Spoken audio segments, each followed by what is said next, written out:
السلام عليكم، يا رب تكونوا جميعا بخير. النهارده هحضر معاكم البقلاوه الترند اللي محققه نسبه مشاهده عاليه على السوشيال ميديا. هحضرها من غير عجن ولا فرد، بعجينه الجلاش الجاهزه وبطريقه سهله وبمكونات بسيطه جدا.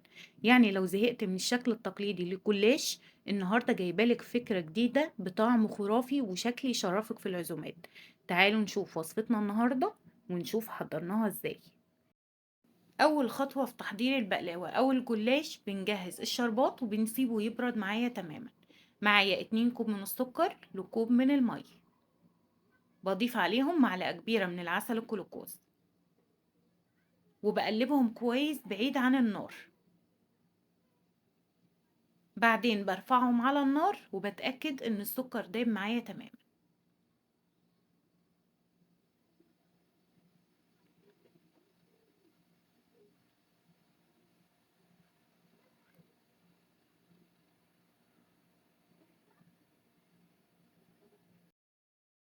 وبتأكد ان مفيش اي حبيبات من السكر على حواف الحلة او الكسرولة.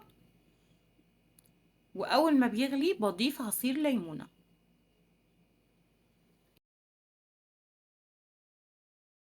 بشيل اي ريم يظهر معايا على الوش، وبسيبه على النار حوالي 5 دقايق. وقبل ما انزله بضيف معلقة صغيرة من الفانيليا. بسيبه يبرد وبجهز ليه البقلاوة او الجلاش. معايا هنا مكسرات مجروشة مفرومة فرم خشن. انا استخدمت الفول السوداني، تقدري تستخدمي اي نوع مكسرات متوفر عندك. وبكده بتكون جاهزة معايا للشغل.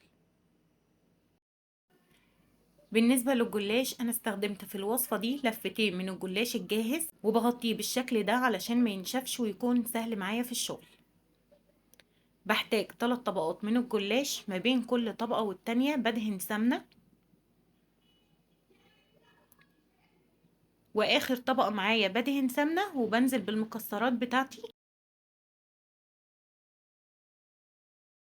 وبلفها رول بكل سهولة.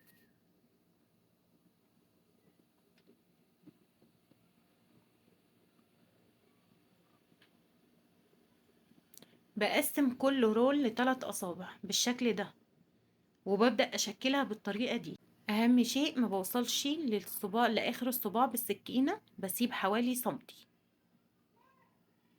بالطريقة دي. هعمل معاكم رول كمان. بفرد 3 طبقات، ما بين كل طبقة والتانية سمنة، واخر طبقة معايا بضيف المكسرات.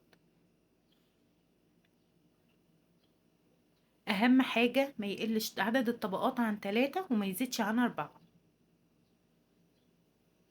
وببدأ الفها رول بالشكل ده، وبقسمها لأصابع، وببدأ اشكلها بالطريقة دي. طريقة سهلة وبسيطة مش هتغلبكم ابدا.